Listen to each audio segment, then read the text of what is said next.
ಎಲ್ಲರಿಗೂ ನಮಸ್ಕಾರ. The deep ಡೈವ್ನ ಮತ್ತೊಂದು ಆಳವಾದ ವಿಶ್ಲೇಷಣೆಗೆ ಸ್ವಾಗತ. ಆ, ಇವತ್ತಿನ ನಮ್ಮ ಈ ವಿಶ್ಲೇಷಣೆಯ ಮಿಷನ್ ತುಂಬ ಸ್ಪಷ್ಟವಾಗಿದೆ. ಹೌದು, ಹೊಸ ವಿಷಯಗಳನ್ನ ಅಂದ್ರೆ ನಾವು ಹೊಸದಾಗಿ ಏನಾದ್ರೂ ಕಲಿಯುವಾಗ ನಮ್ಮ ಮೆದುಳು ನಿಜಕ್ಕೂ ಹೇಗೆ ಕೆಲಸ ಮಾಡುತ್ತೆ ಮತ್ತು ಆ ಪ್ರಕ್ರಿಯೆಯನ್ನ ನಾವು ಹೇಗೆ ಸುಧಾರಿಸಬಹುದು ಅನ್ನೋದನ್ನ ಅರ್ಥ ಮಾಡ್ಕೊಳ್ಳೋದು. ಖಂಡಿತ, ಇದೊಂದು ಬಹುಮುಖ್ಯವಾದ ವಿಚಾರ. ಹೌದು, ಇವತ್ತು ನಮ್ಮ ಮುಂದಿರುವ ಮೂಲ ಒಂದು ಅದ್ಭುತವಾದ ಬರಹ. ಡಾಕ್ಟರ್ ಸುಜೇಂದ್ರ ಪ್ರಕಾಶ್ ಅವರು ಬರೆದಿರುವ the cognitive architecture of focused study, ಅಂದ್ರೆ ಗಮನ ಕೇಂದ್ರಿತ ಅಧ್ಯಯನದ ಅರಿವಿನ ವಿನ್ಯಾಸ. ಎಕ್ಸಾಕ್ಟ್ಲಿ. ಈ ಮೂಲದಲ್ಲಿರೋ ಸೀಕ್ರೆಟ್ 32 ಅಥವಾ ರಹಸ್ಯ 32ರ ಬಗ್ಗೆ ನಾವಿಂದು ಚರ್ಚೆ ಮಾಡ್ತಿದ್ದೀವಿ. ಅಧ್ಯಯನವನ್ನು ಹೇಗೆ ವಿಭಾಗ ಮಾಡಬೇಕು, ಬ್ರೇಕ್ ಅಥವಾ ವಿರಾಮಗಳನ್ನು ತೆಗೆದುಕೊಳ್ಳುವ ಸರಿಯಾದ ವಿಧಾನ ಯಾವುದು ಅನ್ನೋದರ ಬಗ್ಗೆ ನಾವು ಇಲ್ಲಿಯವರೆಗೆ ನಂಬಿಕೊಂಡು ಬಂದಿರುವ ಎಷ್ಟೋ ವಿಚಾರಗಳನ್ನು ಈ ಬರಹ ಸಂಪೂರ್ಣವಾಗಿ ತಲೆಕೆಳಗು ಮಾಡುತ್ತೆ. ಹೌದು. ಸರಿ, ಇದನ್ನ ಬಿಡಿಸಿ ನೋಡೋಣ. ನಾವೆಲ್ಲರೂ ಸಾಮಾನ್ಯವಾಗಿ ಒಂದು ಮಾತನ್ನ ಕೇಳಿರ್ತೀವಲ್ವಾ, ಒಂದು 20 ನಿಮಿಷ ಓದು, ಆಮೇಲೆ ಕಡ್ಡಾಯವಾಗಿ ಒಂದು 5 ನಿಮಿಷ ಬ್ರೇಕ್ ತಗೋ ಅಂತ. ಅಥವಾ ಅರ್ಧ ಗಂಟೆ ಓದಿದ ಮೇಲೆ ಸ್ವಲ್ಪ ರಿಲ್ಯಾಕ್ಸ್ ಆಗ್ಬೇಕು ಅಂತ. ಇದು ಮನೆಗಳಲ್ಲಿ ಸಾಮಾನ್ಯವಾಗಿ ಸಿಗುವ ಸಲಹೆ. ಆದರೆ ಡಾಕ್ಟರ್ ಸುಜೇಂದ್ರ ಅವರ ಈ ಬರಹದ ಪ್ರಕಾರ ಈ ಸಾಂಪ್ರದಾಯಿಕ ಟೈಮ್ ಬೇಸ್ಡ್ ನಿಯಮ ಮೂಲಭೂತವಾಗಿಯೇ ತಪ್ಪಾಗಿದೆ. ಇಲ್ಲಿ ಅಚ್ಚರಿಯ ವಿಷಯ ಏನೆಂದರೆ, ಸಮಯದ ಆಧಾರದ ಮೇಲೆ ವಿರಾಮ ತೆಗೆದುಕೊಳ್ಳುವ ವಿಧಾನ ಅಂದ್ರೆ ಟೈಮ್ ಬೇಸ್ಡ್ ಬ್ರೇಕ್ ಮೆದುಳಿನ ನೈಸರ್ಗಿಕ ಕಾರ್ಯವೈಖರಿಗೆ ವಿರುದ್ಧವಾಗಿದೆ ಅಂತ ಈ ಮೂಲ ಸ್ಪಷ್ಟಪಡಿಸುತ್ತೆ. ಓಕೆ, ಅಂದ್ರೆ ಮೆದುಳಿಗದು ಇಷ್ಟ ಆಗಲ್ಲ ಅಂತಾನಾ? ಹೌದು. ನಾವು ಸಮಯ ಆಧಾರಿತ ವಿರಾಮಗಳಿಗಿಂತ ಪರಿಕಲ್ಪನೆ ಆಧಾರಿತ ಅಂದ್ರೆ ಕಾನ್ಸೆಪ್ಟ್ ಬೇಸ್ಡ್ ವಿರಾಮಗಳ ಕಡೆಗೆ ಗಮನ ಹರಿಸಬೇಕು. ಇದನ್ನ ಸ್ವಲ್ಪ ಪ್ರಾಕ್ಟಿಕಲ್ ಆಗಿ ಯೋಚನೆ ಮಾಡೋಣ. ಹೇಳಿ. ಒಬ್ಬ ವ್ಯಕ್ತಿ ಕಲಿಯಲು ಕೂತಾಗ ತನಗೆ ತಾನೇ ನಾನೀಗ ಕಡ್ಡಾಯವಾಗಿ 20 ನಿಮಿಷ ಓದ್ಲೇಬೇಕು ಅಂತ ಒಂದು ರೂಲ್ ಹಾಕ್ಕೊಳ್ತಾನೆ ಅಂದ್ಕೊಳ್ಳಿ. ಆಗೇನಾಗತ್ತೆ? ಗಮನ ಗಡಿಯಾರದ ಕಡೆ ಹೋಗುತ್ತೆ. ನಿಖರವಾಗಿ ಆತನ ಮೆದುಳು ಆ 20 ನಿಮಿಷ ಮುಗಿಯೋದನ್ನೇ ಕಾಯ್ತಾ ಇರುತ್ತೆ. ಕಣ್ಣುಗಳು ಪದೇ ಪದೇ ಗೋಡೆ ಮೇಲಿರುವ ಗಡಿಯಾರದ ಕಡೆಗೂ ಅಥವಾ ಟೇಬಲ್ ಮೇಲಿರುವ ವಾಚ್ ಕಡೆಗೂ ಅಥವಾ ಮೊಬೈಲ್ ಸ್ಕ್ರೀನ್ ಕಡೆಗೂ ಹೌದು ಹೋಗ್ತಾ ಇರುತ್ತೆ. ಅಂದ್ರೆ ಅಲ್ಲಿ ಗಮನ ಓದ್ತಿರುವ ವಿಷಯದ ಮೇಲಿಲ್ಲ, ಬದಲಾಗಿ ಸಮಯದ ಮೇಲಿದೆ. ಇದೊಂದು ರೀತಿಯಲ್ಲಿ ಜೈಲಿನಲ್ಲಿ ಶಿಕ್ಷೆ ಅನುಭವಿಸಿರುವ ವ್ಯಕ್ತಿ ತಾನು ಯಾವಾಗ ಹೊರಬರ್ತೀನಿ ಅಂತ ಕಾಯು ಹಾಗೆ. ವಾವ್, ಇದು ನಿಜಕ್ಕೂ ಒಪ್ಪುವಂಥ ಮಾತು. ನಾವೆಲ್ಲರೂ ಒಂದಲ್ಲ ಒಂದು ಬಾರಿ ಈ ರೀತಿ ಗಡಿಯಾರ ನೋಡ್ಕೊಂಡು ಓದಿದವ್ರೆ. ಖಂಡಿತ. ಇನ್ನೊಂದು 5 ನಿಮಿಷ ಇದೆ, ಹೇಗೋ ಕಳೆದ್ಬಿಡೋಣ ಅಂತ ಅನಿಸ್ಬಿಡುತ್ತೆ. ಈ ಪ್ರಕ್ರಿಯೆಯನ್ನ ನಾವು ನಿಜವಾದ ಗಮನ ಕೇಂದ್ರಿತ ಅಧ್ಯಯನ ಅಂತ ಕರೆಯೋಕೆ ಸಾಧ್ಯನೇ ಇಲ್ಲ. ಇದು ಕೇವಲ ಸಮಯದ ಜೊತೆಗಿನ ಒಂದು ಹೋರಾಟ ಆಗುತ್ತೆ ಅಲ್ವಾ? ಹೌದು. ಹಾಗಾದ್ರೆ ಈ ಸಮಸ್ಯೆಗೆ ಪರಿಹಾರ ಏನು? ಸಮಯವನ್ನ ಅಳೆಯೋ ಬದಲು ನಾವು ಕಲಿಯುತ್ತಿರುವ ಜ್ಞಾನವನ್ನ ಅಳೆಯುವ ವಿಧಾನ, ಅಂದ್ರೆ ಈ ಕಾನ್ಸೆಪ್ಟ್ ಬೇಸ್ಡ್ ಪೀರಿಯಡ್ಸ್ ಬಗ್ಗೆ ಮೂಲದಲ್ಲಿರೋ ಐಡಿಯಾ. ಕರೆಕ್ಟ್. ಗಡಿಯಾರವನ್ನ ನೋಡುವ ಬದಲು ಟಾರ್ಗೆಟ್ ಫಿಕ್ಸ್ ಮಾಡ್ಕೊಳ್ಳೋದು. ಉದಾಹರಣೆಗೆ, ನಾನು ಈಗ 5 ಪರಿಕಲ್ಪನೆಗಳನ್ನ ಅಥವಾ 5 ಕಾನ್ಸೆಪ್ಟ್ಗಳನ್ನ ಓದಿ ಮುಗಿಸ್ತೇನೆ ಅಂತ ನಿರ್ಧರಿಸುವುದು. ಹೌದು. ಆ 5 ಕಾನ್ಸೆಪ್ಟ್ ಮುಗಿಯಲು 10 ನಿಮಿಷ ಆಗಬಹುದು ಅಥವಾ 40 ನಿಮಿಷ ಆಗಬಹುದು. ಆ ಗುರಿ ತಲುಪಿದ ತಕ್ಷಣವೇ ಪುಸ್ತಕ ಮುಚ್ಚುವುದು. ಇದು ಮೇಲ್ನೋಟಕ್ಕೆ ತುಂಬಾ ಸಿಂಪಲ್ ಅನಿಸಿದ್ರೂ ಓದುವ ವಿಧಾನದಲ್ಲಿ ಇದೊಂದು ದೊಡ್ಡ ಮೈಂಡ್ಸೆಟ್ ಶಿಫ್ಟ್ ತರುತ್ತೆ. ಖಂಡಿತವಾಗಿಯೂ. ಇಲ್ಲಿ ಸಮಯದ ಒತ್ತಡ ಇರಲ್ಲ, ಬದಲಾಗಿ ಒಂದು ನಿರ್ದಿಷ್ಟ ಗುರಿಯನ್ನು ಮುಗಿಸುವ ಸಣ್ಣ ಸವಾಲಿರುತ್ತೆ. ಮನುಷ್ಯನ ಮೆದುಳಿಗೆ ಟಾಸ್ಕ್ ಬೇಸ್ಡ್ ಅಚೀವ್ಮೆಂಟ್ ಅಂದ್ರೆ ಒಂದು ಕೆಲಸವನ್ನ ಮುಗಿಸಿದಾಗ ಸಿಗುವ ತೃಪ್ತಿ ತುಂಬಾ ಇಷ್ಟ. ಆ ಡೋಪಮೈನ್ ರಿಲೀಸ್ ಆಗುತ್ತಲ್ವಾ? ಎಕ್ಸಾಕ್ಟ್ಲಿ. 5 ಕಾನ್ಸೆಪ್ಟ್ ಮುಗಿಸಿದ ತಕ್ಷಣ ಮೆದುಳಿನಲ್ಲಿ ಡೋಪಮೈನ್ ಬಿಡುಗಡೆಯಾಗುತ್ತೆ. ಇದು ಒಂದು ರೀತಿಯ ರಿವಾರ್ಡ್ ಅಥವಾ ಬಹುಮಾನ ಸಿಕ್ಕ ಹಾಗೆ. ಈ ರೀತಿ ಓದಿದಾಗ ಆಸಕ್ತಿ ಕೂಡ ಉಳಿಯುತ್ತೆ ಮತ್ತು ಓದಿದ್ದರ ಗುಣಮಟ್ಟವೂ ಹೆಚ್ಚಾಗಿರುತ್ತೆ. ಒಂದ್ ನಿಮಿಷ, ನಾನಿಲ್ಲೊಂದು ಪ್ರಶ್ನೆ ಕೇಳ್ತೀನಿ. ಕಾನ್ಸೆಪ್ಟ್ ಮುಗಿಸಿದ ಮೇಲೆ ಪುಸ್ತಕ ಮುಚ್ಚಬೇಕು ಅಂತ ಮೂಲ ಹೇಳುತ್ತೆ. ಆಮೇಲೆ ಏನ್ ಮಾಡ್ಬೇಕು? ಬ್ರೇಕ್ ಅಂದ್ರೆ ಟಿವಿ ನೋಡೋದಾ ಅಥವಾ ಸುಮ್ನೆ ಕೂಡುವುದಾ? ಇಲ್ಲೊಂದು ಇಂಟ್ರೆಸ್ಟಿಂಗ್ ಪಾಯಿಂಟ್ ಇದೆ ಡಾಕ್ಟರ್ ಸುಜೇಂದ್ರ ಅವರ ಬರಹದಲ್ಲಿ. ಹೌದು, ಸಬ್ಜೆಕ್ಟ್ ಬದಲಾಯಿಸುವುದು. ಅದೇ, ಪುಸ್ತಕ ಮುಚ್ಚಿ ಬೇರೊಂದು ವಿಷಯವನ್ನು ಅಥವಾ ಸಬ್ಜೆಕ್ಟ್ ಅನ್ನು ಆಯ್ಕೆ ಮಾಡಿಕೊಳ್ಬೇಕು ಅಂತ ಅವರು ಬರೆದಿದ್ದಾರೆ. ಇದು ಸ್ವಲ್ಪ ಗೊಂದಲಮಯವಾಗಿ ಕಾಣಲ್ವಾ? ಮೇಲ್ನೋಟಕ್ಕೆ ಹಾಗೆ ಅನ್ನಿಸುವುದು ಸಹಜ. ಯಾಕೆಂದ್ರೆ ನಾವು ಸಣ್ಣ ವಯಸ್ಸಿನಿಂದಲೂ ಕೇಳಿರೋದು ಒಂದೇ ವಿಷಯದ ಮೇಲೆ ಪೂರ್ತಿ ಏಕಾಗ್ರತೆ ಇರಬೇಕು, ಒಂದು ಮುಗಿಯುವವರೆಗೆ ಇನ್ನೊಂದಕ್ಕೆ ಕೈ ಹಾಕಬಾರ್ದು ಅಂತ. ಆದ್ರೆ ಇಲ್ಲಿ ವಿಷಯ ಬದಲಾಯಿಸಿ ಅಂತಿದ್ದಾರೆ. ಇದರಿಂದ ಫ್ಲೋ ಕಟ್ ಆಗಲ್ವಾ? ಇಲ್ಲ, ಕಟ್ ಆಗಲ್ಲ. ಇದರ ಹಿಂದಿನ ವಿಜ್ಞಾನವನ್ನು ಅರ್ಥ ಮಾಡ್ಕೊಂಡ್ರೆ ಇದು ಎಷ್ಟು ಪ್ರಭಾವಶಾಲಿ ವಿಧಾನ ಅನ್ನೋದು ತಿಳಿಯುತ್ತೆ. ಯಾವುದೇ ಒಬ್ಬ ವ್ಯಕ್ತಿ ಒಂದೇ ಸಬ್ಜೆಕ್ಟನ್ನು ಸತತವಾಗಿ 2-3 ಗಂಟೆಗಳ ಕಾಲ ಓದಿದಾಗ ಮೆದುಳಿನಲ್ಲಿ ಏನಾಗುತ್ತೆ ಅಂತ ನೋಡ್ಬೇಕು. ಏನಾಗುತ್ತೆ? ಮೆದುಳಿನ ನಿರ್ದಿಷ್ಟ ನರಕೋಶಗಳು ಅಥವಾ ನ್ಯೂರಲ್ ಪ್ಯಾಥ್ವೇಗಳು ನಿರಂತರವಾಗಿ ಕೆಲಸ ಮಾಡಿ ಆಯಾಸಗೊಳ್ಳುತ್ತವೆ. ಇದನ್ನು ಕಾಗ್ನಿಟಿವ್ ಫೆಟೀಗ್ ಅಂತ ಕರೀತಾರೆ. ಅಂದ್ರೆ ಮೆದುಳಿಗೆ ಸುಸ್ತಾಗೋದು. ಹೌದು. ಹೀಗಾದಾಗ ಗ್ರಹಿಸುವ ದಕ್ಷತೆ ಗಣನೀಯವಾಗಿ ಕಡಿಮೆಯಾಗುತ್ತೆ ಮತ್ತು ಓದಿದನ್ನು ನೆನಪಿನಲ್ಲಿಡುವ ಪ್ರಕ್ರಿಯೆ ಅಂದ್ರೆ ಮೆಮರಿ ಎನ್ಕೋಡಿಂಗ್ ದುರ್ಬಲಗೊಳ್ಳುತ್ತೆ. ಓಹೋ. ಒಂದೇ ವಿಷಯವನ್ನು ಎಷ್ಟೇ ಓದಿದ್ರೂ ಅದು ತಲೆಗೆ ಹೋಗ್ತಿಲ್ಲ ಅಂದೇ ಅದರ ಅರ್ಥ ಮೆದುಳಿನ ಆ ನಿರ್ದಿಷ್ಟ ವಾಹಿನಿ ಆಯಾಸಗೊಂಡಿದೆ ಅಂತ. ಅಂದ್ರೆ ನಾವು ವಿಷಯವನ್ನು ಬದಲಾಯಿಸುವುದೇ ಒಂದು ರೀತಿಯ ಬ್ರೇಕ್ ಆಗಿ ಕೆಲಸ ಮಾಡುತ್ತಾ? 100% ಬೇರೊಂದು ವಿಷಯವನ್ನ ಕೈಗೆತ್ಕೊಂಡಾಗ ನಾವು ಮೆದುಳಿನ ಆ ಹಳೆಯ ವಾಹಿನಿಗೆ ಸಂಪೂರ್ಣ ವಿಶ್ರಾಂತಿ ನೀಡುತ್ತೇವೆ ಮತ್ತು ಹೊಸ ವಿಷಯ ಶುರು ಮಾಡಿದಾಗ ಮೆದುಳಿನ ಮತ್ತೊಂದು ಹೊಸ ವಾಹಿನಿ ಸಕ್ರಿಯಗೊಳ್ಳುತ್ತೆ. ಇದನ್ನ ಒಂದು ಕೃಷಿ ಪದ್ಧತಿಗೆ ಹೋಲಿಸಬಹುದು ಅನ್ಸುತ್ತೆ. ಬೆಳೆ ಪರಿವರ್ತನೆ ಅಥವಾ ಕ್ರಾಪ್ ರೊಟೇಷನ್ ಮಾಡ್ತಾರಲ್ಲ ಹಾಗೆ. ಹೌದು, ಪರ್ಫೆಕ್ಟ್ ಅನಾಲಜಿ. ಒಂದೇ ಜಮೀನಿನಲ್ಲಿ ಪದೇ ಪದೇ ಒಂದೇ ಬೆಳೆ ಬೆಳೆದ್ರೆ ಮಣ್ಣಿನ ಫಲವತ್ತತೆ ಹೇಗೆ ನಾಶವಾಗುತ್ತೋ ಒಂದೇ ವಿಷಯವನ್ನ ಗಂಟೆಗಟ್ಲೆ ಓದಿದಾಗ ಮೆದುಳಿನ ಆಸಕ್ತಿಯು ಹಾಗೆಯೇ ನಾಶವಾಗುತ್ತೆ. ಹೊಸ ಸಬ್ಜೆಕ್ಟ್ ಶುರು ಮಾಡಿದ ತಕ್ಷಣ ಮೆದುಳು ಮತ್ತೆ ಅಲರ್ಟ್ ಆಗುತ್ತೆ, ನವಚೈತನ್ಯ ಪಡೆಯುತ್ತೆ. ಕರೆಕ್ಟ್. ದಿನಕ್ಕೆ 5-7 ಬೇರೆ ಬೇರೆ ವಿಷಯಗಳಿದ್ರೆ ಒಂದೇ ವಿಷಯವನ್ನು ಇಡೀ ದಿನ ಎಳೆಯುವ ಬದಲು ಅವುಗಳನ್ನು ಸಣ್ಣ ಸಣ್ಣ ಗುರಿಗಳೊಂದಿಗೆ ಸ್ಮಾರ್ಟ್ ಆಗಿ ಬದಲಾಯಿಸುತ್ತಾ ಅಂದ್ರೆ ರೊಟೇಟ್ ಮಾಡುತ್ತಾ ಓದುವುದು ಅತ್ಯಂತ ಶ್ರೇಷ್ಠ ವಿಧಾನ ಅಂತ ಮೂಲದಲ್ಲಿ ಸಕಾರಣವಾಗಿ ವಿವರಿಸಲಾಗಿದೆ. ಟಿವಿ ಚಾನೆಲ್ ಬದಲಾಯಿಸಿದ ಹಾಗೆ ಒಂದೇ ನ್ಯೂಸ್ ಚಾನೆಲ್ ನೋಡಿ ಬೋರ್ ಆದಾಗ ಮ್ಯೂಸಿಕ್ ಚಾನೆಲ್ ಹಾಕಿದ್ರೆ ಮೆದುಳಿಗೆ ಹೇಗೆ ರಿಫ್ರೆಶ್ ಅನ್ನಿಸ್ತೋ ಓದುವಾಗಲೂ ಹಾಗೇ ಆಗುತ್ತೆ ಅನ್ನೋದು ಅದ್ಭುತವಾದ ಇನ್ಸೈಟ್. ನಿಜ. ಇಲ್ಲಿಯೇ ವಿಷಯ ನಿಜಕ್ಕೂ ಕುತೂಹಲಕಾರಿಯಾಗುವುದು. ಅಧ್ಯಯನದ ವಿಧಾನದ ಜೊತೆಗೆ ಅಧ್ಯಯನ ಮಾಡುವ ಜಾಗದ ಬಗ್ಗೆಯೂ ಡಾಕ್ಟರ್ ಸುಜೇಂದ್ರ ಅವರು ಒಂದು ಪ್ರಮುಖ ನಿಯಮವನ್ನು ಪರಿಚಯಿಸುತ್ತಾರೆ. ಹೌದು, ಸ್ಪೇಷಿಯಲ್ ರೂಲ್. ಕಲಿಯಲು ಒಂದು ನಿರ್ದಿಷ್ಟ ಸ್ಥಳವಿರಬೇಕು ಅನ್ನೋದು ಆ ನಿಯಮ. ಇದು ಕೇಳಲು ಸಾಮಾನ್ಯ ನಿಯಮದಂತೆ ಕಂಡ್ರೂ ಇದರ ಪ್ರಭಾವ ಅಪಾರವಾಗಿದೆ ಅಂತ ಮೂಲ ಹೇಳುತ್ತೆ. ಖಂಡಿತ. ಅದು ಮನೆಯ ಒಂದು ಮೂಲೆ ಆಗಿರಬಹುದು, ಒಂದು ನಿರ್ದಿಷ್ಟ ಟೇಬಲ್ ಆಗಿರಬಹುದು, ಅಥವಾ ಒಂದು ಸಿಂಪಲ್ ಕುರ್ಚಿ ಆಗಿರಬಹುದು. ಆದರೆ ಆ ಸ್ಥಳವನ್ನ ಬೇರೆ ಯಾವುದೇ ಕೆಲಸಕ್ಕೆ ಬಳಸಬಾರದು. ಅಲ್ಲಿ ಊಟ ಮಾಡಬಾರದು, ಅಲ್ಲಿ ಕುಳಿತು ಟಿವಿ ನೋಡಬಾರದು ಮತ್ತು ಮುಖ್ಯವಾಗಿ ಆ ಜಾಗದಲ್ಲಿ ಮೊಬೈಲ್ ಬಳಸಬಾರದು ಎಂಬ ಕಟ್ಟುನಿಟ್ಟಿನ ನಿಯಮವನ್ನ ಮೂಲವು ಒತ್ತಿ ಹೇಳುತ್ತದೆ. ಆ ಸ್ಥಳವು ಕೇವಲ ಅಧ್ಯಯನಕ್ಕೆ ಮಾತ್ರ ಮೀಸಲಾಗಿರಬೇಕು. ಇದನ್ನ ನಾವು ವಿಶಾಲ ದೃಷ್ಟಿಕೋನಕ್ಕೆ ಜೋಡಿಸಿ ನೋಡಿದ್ರೆ ನಮ್ಮ ಮೆದುಳು ಸಂಯೋಜನೆ ಅಥವಾ ಅಸೋಸಿಯೇಷನ್ ಮೂಲಕ ಹೇಗೆ ಸಂಕೀರ್ಣವಾಗಿ ಕೆಲಸ ಮಾಡುತ್ತೆ ಅನ್ನೋದು ಸ್ಪಷ್ಟವಾಗತ್ತೆ.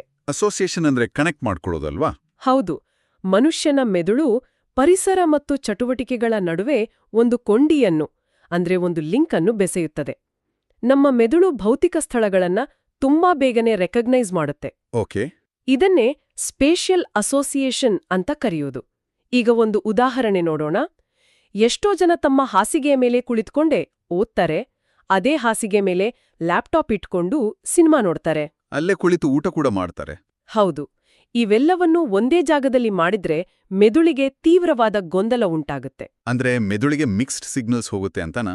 ಖಂಡಿತ.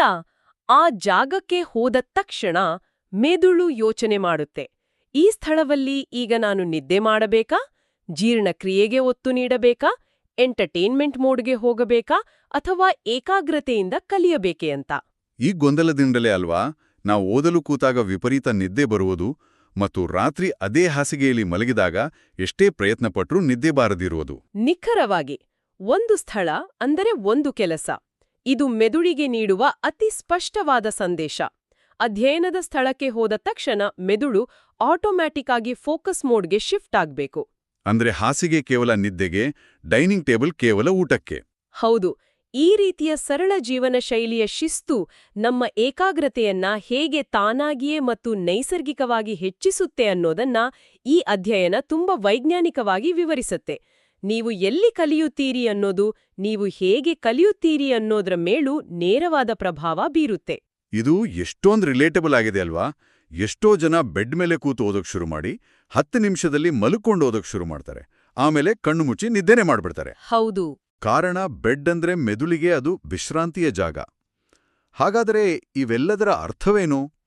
ನಾವೆಲ್ಲರೂ ಸಾಮಾನ್ಯವಾಗಿ ಓದಲು ಕೂರುವಾಗ ಒಂದು ದೊಡ್ಡ ನೀರಿನ ಬಾಟಲ್, ಒಂದಷ್ಟು ಕುರುಕುರು ತಿಂಡಿ, ಜೊತೆಗೆ ಮೊಬೈಲ್ ಎಲ್ಲವನ್ನೂ ಟೇಬಲ್ ಮೇಲೆಯೇ ಇಟ್ಕೊಂಡು ಒಂದು ಸಣ್ಣ ಕಿರಾಣಿ ಅಂಗಡಿಯನ್ನೇ ಸೆಟಪ್ ಮಾಡ್ಕೊಂಡು ಕೂರ್ತೀವಿ. ನಿಜ, ಇದು ಕಾಮನ್ ಅಭ್ಯಾಸ. ಯಾಕೆಂದ್ರೆ ಪದೇ ಪದೇ ಎದ್ದು ಹೋದ್ರೆ ಏಕಾಗ್ರತೆ ಹಾಳಾಗುತ್ತೆ ಅನ್ನೋ ಭಯ. ಆದ್ರೆ ಈ ಮೂಲದ ಪ್ರಕಾರ ಓದುವಾಗ ಪಕ್ಕದಲ್ಲಿ ನೀರು, ತಿಂಡಿ ಅಥವಾ ಮೊಬೈಲ್ ಇಟ್ಕೊಳ್ಬಾರ್ದು. ನೀರು ಬೇಕಾದ್ರೆ ಎದ್ದು ಅಡುಗೆ ಮನೆಗೆ ಹೋಗಿ ನೀರು ಕುಡಿದು ಮರಳಿ ಬರುವ ವಿಧಾನವನ್ನು ಮೂಲವು ಸಮರ್ಥಿಸುತ್ತೆ. ಅಂದ್ರೆ ಓದುವ ಅಮೂಲ್ಯ ಸಮಯವನ್ನು ಸ್ನ್ಯಾಕ್ಸ್ ಸೆಷನ್ ಆಗಿ ಅಥವಾ ನೀರು ಕುಡಿಯುವ ಸೆಷನ್ ಆಗಿ ಕನ್ವರ್ಟ್ ಮಾಡಬಾರ್ದು ಅನ್ನೋದು ಇಲ್ಲಿನ ಸಂದೇಶ. ಇದು ತುಂಬಾ ಸೂಕ್ಷ್ಮವಾದ ಆದ್ರೆ ಪವರ್ಫುಲ್ ಆದ ಪಾಯಿಂಟ್. ಬಹುತೇಕ ಸಂದರ್ಭಗಳಲ್ಲಿ ನಮ್ಮ ಸಮಯ ಹಾಳಾಗೋದು ದೊಡ್ಡ ದೊಡ್ಡ ಕೆಲಸಗಳಿಂದ ಅಲ್ಲ, ಬದಲಾಗಿ ಇಂತಹ ಸಣ್ಣ ಪುಟ್ಟ ಅಡಚಣೆಗಳಿಂದ. ಸಣ್ಣ ಅಡಚಣೆಗಳು ಅಂದ್ರೆ ಇವುಗಳನ್ನ ಸೂಕ್ಷ್ಮ ಗೊಂದಲಗಳು ಅಥವಾ ಮೈಕ್ರೋ ಡಿಸ್ಟ್ರಾಕ್ಷನ್ಸ್ ಅಂತ ಕರೀತಾರೆ. ಓದುವ ಮಧ್ಯೆ ನೀರು ಕುಡಿಯಲು ಎದ್ದು ಅಡ್ಗೆಮನೆಗೆ ಹೋಗುವುದು ದೈಹಿಕವಾಗಿ ಒಂದು ಸಣ್ಣ ಬ್ರೇಕ್ ಕೊಡುತ್ತೆ. ಅದು ರಕ್ತ ಸಂಚಾರವನ್ನ ಉತ್ತಮಗೊಳಿಸುತ್ತೆ, ಕಣ್ಣುಗಳಿಗೆ ರಿಲ್ಯಾಕ್ಸೇಷನ್ ಕೊಡುತ್ತೆ. ಇದು ಒಳ್ಳೆಯದೇ. ಓಕೆ, ಅದು ಫಿಸಿಕಲ್ ಮೂವ್ಮೆಂಟ್. ಹೌದು.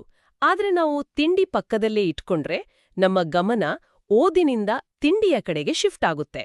ಆದ್ರೆ ಇದಕ್ಕಿಂತ ದೊಡ್ಡ ವಿಲನ್ ಎಂದ್ರೆ ಅದು ಮೊಬೈಲ್ ಫೋನ್. ಹೌದು, ಮೊಬೈಲ್ ಫೋನ್. ಇವತ್ತಿನ ದಿನಗಳಲ್ಲಿ ಮೊಬೈಲ್ ಇಲ್ಲದೆ ಏನೂ ಮಾಡಕ್ಕಾಗಲ್ಲ ಅನ್ನೋ ಪರಿಸ್ಥಿತಿ ಇದೆ. ಆದ್ರೆ ಕಲಿಯುವಾಗ ಅದು ಎಷ್ಟು ಡಿಸ್ಟರ್ಬ್ ಮಾಡುತ್ತೆ ಅನ್ನೋದರ ಬಗ್ಗೆ ಡಾಕ್ಟರ್ ಸುಜೇಂದ್ರ ಅವರು ಕಠಿಣವಾದ ಸತ್ಯವನ್ನು ಬಿಚ್ಚಿಟ್ಟಿದ್ದಾರೆ ಅಲ್ವಾ? ಖಂಡಿತ. ಮೊಬೈಲ್ ಒಂದು ಅತ್ಯಂತ ಉಪಯುಕ್ತ ಸಾಧನ, ಅದರಲ್ಲಿ ಯಾವುದೇ ಅನುಮಾನವಿಲ್ಲ. ಆದ್ರೆ ಬಹುತೇಕ ಜನರಿಗೆ ಅದನ್ನ ಯಾವಾಗ ದೂರ ಇಡಬೇಕು ಅನ್ನೋದೇ ತಿಳಿದಿಲ್ಲ. ನಿಜ. ಮೂಲದಲ್ಲಿರುವ ಒಂದು ಆಘಾತಕಾರಿ ಅಂಶವನ್ನ ನಾವು ಗಮನಿಸಬೇಕು. ಮೊಬೈಲ್ನಲ್ಲಿ ಕಳೆಯುವ 90% ಸಮಯ ಕೇವಲ ಏನ್ ಮಾಡ್ತಾ ಇದೀಯಾ, ಊಟ ಆಯ್ತಾ, ಹಾಯ್ ಎಂಬಂತಹ ಅರ್ಥಹೀನ ಸಂದೇಶಗಳಿಗೆ ರಿಪ್ಲೈ ಮಾಡುದ್ರಲ್ಲೇ ವ್ಯರ್ಥವಾಗುತ್ತೆ. ಹೌದು, ಅದೊಂದು ಎಂಡ್ಲೆಸ್ ಲೂಪ್. ಕಲಿಯುತ್ತಿರುವಾಗ ಪ್ರತಿ 10 ನಿಮಿಷಕ್ಕೊಮ್ಮೆ ಒಂದು ಮೆಸೇಜ್ ಅಥವಾ ನೋಟಿಫಿಕೇಶನ್ ಬಂದ್ರೆ ಅದು ಎಷ್ಟೇ ಚಿಕ್ಕದಾಗಿದ್ದರೂ ಏಕಾಗ್ರತೆಯ ಸರಪಳಿ ತುಂಡಾಗುತ್ತೆ. ಒಂದು ಸಣ್ಣ ಮೆಸೇಜ್ ನೋಡಿ ಅದಕ್ಕೆ ರಿಪ್ಲೈ ಮಾಡಿ ಮತ್ತೆ ಪುಸ್ತಕದ ಕಡೆಗೆ ಗಮನ ಹರಿಸಲು ಮೆದುಳಿಗೆ ಕನಿಷ್ಠ 10-15 ನಿಮಿಷ ಬೇಕಾಗುತ್ತೆ ಅಂತ ಕಾಗ್ನಿಟಿವ್ ರಿಸರ್ಚ್ಗಳು ಹೇಳ್ತವೆ. ಆ ಡೋಪಮೈನ್ ಹಿಟ್ ಸಿಕ್ಬಿಡುತ್ತೆ. ಆಮೇಲೆ ಮತ್ತೆ ಫೋಕಸ್ ಮಾಡೋದು ಕಷ್ಟ. ನಾವು ಅನ್ಕೊಳ್ತೀವಿ ಒಂದೇ ಒಂದು ಮೆಸೇಜ್ ಅಲ್ವಾ, ನೋಡ್ಬಿಡ್ತೀನಿ ಅಂತ. ಆದ್ರೆ ಆ ಒಂದು ಮೆಸೇಜ್ ನಮ್ಮ ಇಡೀ ಫ್ಲೋ ಅನ್ನೇ ಹಾಳು ಮಾಡಿರುತ್ತೆ. ಅದೇ ಸಮಸ್ಯೆ. ಬಂದಿರುವ ಮೆಸೇಜ್ ನಿಜಕ್ಕೂ ಮುಖ್ಯವೇ ಅಥವಾ ಅಲ್ಲವೇ ಅಂತ ತಕ್ಷಣ ನಿರ್ಧರಿಸುವ ಮತ್ತು ಅದು ಮುಖ್ಯವಲ್ಲದಿದ್ದರೆ ಅದನ್ನ ಸಂಪೂರ್ಣವಾಗಿ ಇಗ್ನೋರ್ ಮಾಡುವ ಕಲೆ ಪ್ರತಿಯೊಬ್ರು ಕಲಿಯಲೇಬೇಕು. ಇಗ್ನೋರ್ ಮಾಡೋದು ಸುಲಭವಲ್ಲ, ಆದ್ರೆ ಅಗತ್ಯ. ಹೌದು. ಮೊಬೈಲ್ ಫೋನನ್ನು ನಿಯಂತ್ರಿಸುವ ಶಕ್ತಿ ಒಬ್ಬ ವ್ಯಕ್ತಿಗೆ ಇಲ್ಲದಿದ್ದರೆ ಆ ಮೊಬೈಲ್ ಫೋನ್ ಆತನ ಇಡೀ ಸಮಯವನ್ನ ಮತ್ತು ಭವಿಷ್ಯವನ್ನ ನಿಯಂತ್ರಿಸುತ್ತೆ.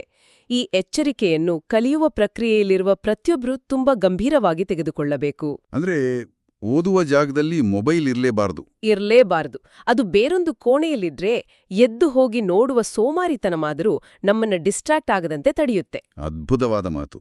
ಮೊಬೈಲನ್ನು ಬೇರೆ ಕೋಣೆಯಲ್ಲಿಡುವುದೊಂದು ಸಿಂಪಲ್ ಹ್ಯಾಕ್, ಆದರೆ ಅದರ ರಿಸಲ್ಟ್ ಮಾತ್ರ ತುಂಬಾ ದೊಡ್ಡದು.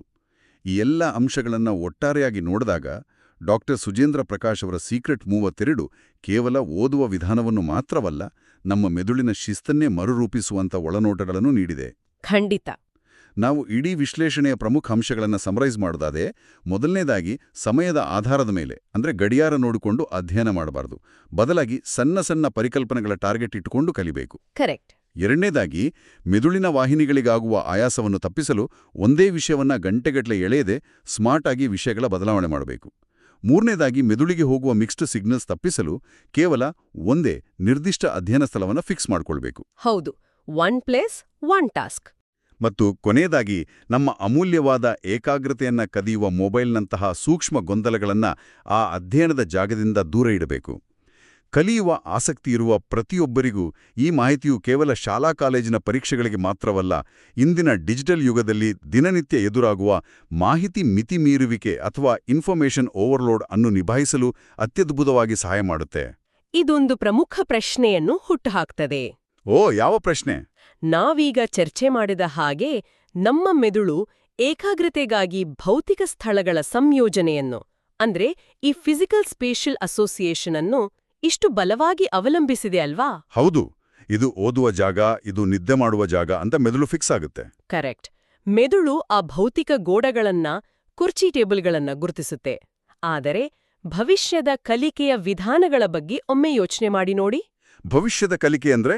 ಭವಿಷ್ಯದಲ್ಲಿ ವರ್ಚುವಲ್ ರಿಯಾಲಿಟಿ ಅಥವಾ ವಿಆರ್ ಮತ್ತು ಸಂಪೂರ್ಣ ಡಿಜಿಟಲ್ ಆಧಾರಿತ ನಿರ್ದಿಷ್ಟ ಸ್ಥಳರಹಿತ ಕಲಿಕೆಯ ವಾತಾವರಣವು ಸರ್ವೇಸಾಮಾನ್ಯವಾದಾಗ ನಮ್ಮ ಮೆದುಳಿನ ಈ ಅರಿವಿನ ವಿನ್ಯಾಸ ಅಂದ್ರೆ ಕಾಗ್ನಿಟಿವ್ ಆರ್ಕಿಟೆಕ್ಚರ್ ಏನಾಗಬಹುದು? ವಾವ್, ಇದೊಂದು ಹೊಸ ಆಂಗಲ್. ಹೌದು, ನಾವು ಭೌತಿಕವಾಗಿ ಕುಳಿತ ಸ್ಥಳ ಬದಲಾಗದೆ ಕೇವಲ ವಿಆರ್ ಹೆಡ್ಸೆಟ್ ಹಾಕೊಂಡಾಗ ಪರದೆಯ ಮೇಲಿನ ದೃಶ್ಯ ಮತ್ತು ಜಗತ್ತು ಮಾತ್ರ ಬದಲಾಗುತ್ತೆ. ಒಂದೇ ಜಾಗದಲ್ಲಿ ಕುಳಿತು ನಾವು ವರ್ಚುವಲ್ ಕ್ಲಾಸ್ ರೂಮ್ಗೂ ಹೋಗ್ತೀವಿ, ವರ್ಚುವಲ್ ಗೇಮ್ ಕೂಡ ಆಡ್ತೀವಿ. ಅಂದ್ರೆ ನಮ್ಮ ಫಿಸಿಕಲ್ ಬಾಡಿ ಒಂದೇ ಜಾಗದಲ್ಲಿರುತ್ತೆ. ಎಕ್ಸಾಕ್ಟ್ಲಿ. ಅಂತಹ ಸಂದರ್ಭದಲ್ಲಿ ನಮ್ಮ ಮೆದುಳು ಆ ಏಕಾಗ್ರತೆಯ ಗುಂಡಿಯನ್ನು ಅಥವಾ ಫೋಕಸ್ ಸ್ವಿಚ್ ಅನ್ನು ಏಕೆ ಕಂಡುಕೊಳ್ಳುತ್ತದೆ? ತಂತ್ರಜ್ಞಾನ ಬೆಳೆದಂತೆ ನಮ್ಮ ಮೆದುಳು ತನ್ನ ಈ ಭೌತಿಕ ಸಂಯೋಜನಾ ವಿಧಾನವನ್ನು ತಾನಾಗಿಯೇ ಮರುಹೊಂದಿಸಿಕೊಳ್ಳುತ್ತದೆಯಾ ಅಥವಾ ವರ್ಚುವಲ್ ಜಗತ್ತಿನಲ್ಲೂ ನಾವು ಕೃತಕವಾಗಿ ಹೊಸ ಗಡಿಗಳನ್ನ, ಹೊಸ ನಿಯಮಗಳನ್ನ ನಿರ್ಮಿಸಿಕೊಳ್ಳಬೇಕಾಗುತ್ತದೆಯಾ? ಇದು ಕಾಗ್ನಿಟಿವ್ ಸೈನ್ಸ್ ಮುಂದಿರುವ ಬಹುದೊಡ್ಡ ಸವಾಲು. ವಾವ್, ಇದು ನಿಜಕ್ಕೂ ದೀರ್ಘಕಾಲ ಕಾಡುವಂತಹ ಮತ್ತು ನಮ್ಮನ್ನು ಆಳವಾದ ಚಿಂತನೆಗೆ ದೂಡುವಂತಹ ಆಲೋಚನೆ. ಮೆದುಳು ಸಾವಿರಾರು ವರ್ಷಗಳಿಂದ ಭೌತಿಕ ಜಗತ್ತಿಗೆ ಹೊಂದಿಕೊಂಡಿದೆ. ಆದರೆ ತಂತ್ರಜ್ಞಾನ ಕೇವಲ 10-20 ವರ್ಷಗಳಲ್ಲೇ ಎಲ್ಲವನ್ನೂ ಬದಲಾಯಿಸ್ತಾ ಇದೆ. ಡಿಜಿಟಲ್ ಯುಗದಲ್ಲಿ ನಮ್ಮ ಮೆದುಳಿನ ವಿಕಾಸದ ಬಗ್ಗೆ ಇದೊಂದು ದೊಡ್ಡ ಪ್ರಶ್ನಾರ್ಥಕ ಚಿಹ್ನೆ. ಖಂಡಿತ. ಏಕಾಗ್ರತೆ ಅನ್ನೋದು ಭವಿಷ್ಯದಲ್ಲಿ ಒಂದು ಪ್ರಮುಖ ಸ್ಕಿಲ್ ಆಗೋದ್ರಲ್ಲಿ ಯಾವುದೇ ಸಂದೇಹವಿಲ್ಲ. ಈ ಆಳವಾದ ಮತ್ತು ಪ್ರಚೋದನಾತ್ಮಕ ಪ್ರಶ್ನೆಯನ್ನ ಕಲಿಯುವವರ ಚಿಂತನೆಗೆ ಬಿಡುತ್ತಾ ನಮ್ಮ ಮೆದುಳಿನ ಕಲಿಕಾ ಸಾಮರ್ಥ್ಯವನ್ನ ಅರ್ಥಮಾಡಿಕೊಳ್ಳಲು ಇಷ್ಟು ಅದ್ಭುತವಾದ ಒಳನೋಟಗಳನ್ನು ನೀಡಿದ ಮೂಲಕ್ಕೆ ಮತ್ತು ಈ ಚರ್ಚೆಗೆ ನಾವು ವಿರಾಮ ಹೇಳುವ ಸಮಯ ಬಂದಿದೆ. ಹೌದು. ದ ಡೀಪ್ ಡೈವ್ನ ಈ ಸೆಷನ್ ಅನ್ನು ಇಲ್ಲಿಗೆ ಮುಕ್ತಾಯಗೊಳಿಸುತ್ತಿದ್ದೇವೆ. ಕಲಿಯುವ ಪ್ರಕ್ರಿಯೆಯನ್ನು ಇನ್ನಷ್ಟು ಸುಲಭಗೊಳಿಸುವ ಹೊಸ ವಿಷಯದೊಂದಿಗೆ ಮತ್ತು ಹೊಸ ಇನ್ಸೈಟ್ಸ್ಗಳೊಂದಿಗೆ ಮುಂದಿನ ಆಳವಾದ ವಿಶ್ಲೇಷಣೆಯಲ್ಲಿ ಭೇಟಿಯಾಗೋಣ. ಅಲ್ಲಿಯವರೆಗೂ ಕಲಿಯುವ ಕುತೂಹಲ ಹೀಗೆಯೇ ಜೀವಂತವಾಗಿರಲಿ. ನಮಸ್ಕಾರ.